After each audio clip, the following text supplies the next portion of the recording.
이제 결손 부위가 어디에 있느냐, 이제 성형외과 영역에서의 결손 부위는 주로는 이제 두개골, 그 다음에 안화, 그 다음에 광대, 상하, 그 다음에 하하, 이렇게 해가지고 한 5개 부위로 나뉠 수 있어요. 그래서 이 각각의 부위가 또 요구하는 물성이 달라요. 그래서 그 물성을 따라서 우리가 어떤 재료를 쓸 것이냐, 또 그건 어떻게 가공을 할 것이냐 항상 고민하게 되는 거예요. 그 다음에 이제 임플란트 보형물이, 어떤 보형물이 이제 쓰여질 텐데, 그 보형물이 원하는 그 형태들에 따라, 위치에 따라서 우리가 어떤 거로 쓰느냐가 결정이 돼야 돼요.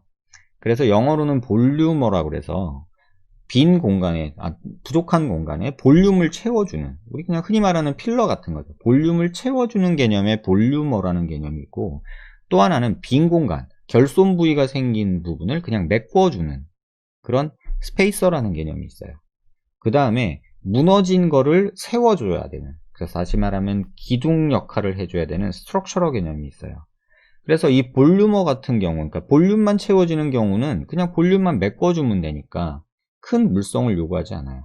또 스페이서 같은 경우는 빈 공간을 메꾸다 보니까 이 둘이 연결이 되게 하고 매끄럽게 되는 게 중요해요. 근데 스트럭처 같은 경우는 어떤 그 힘을 받아야 되거든요. 구조를 유지해야 되는 뼈대 역할을 해야 돼요. 그래서 이런 경우에는 굉장히 단단한 경도를 또 요구를 하죠.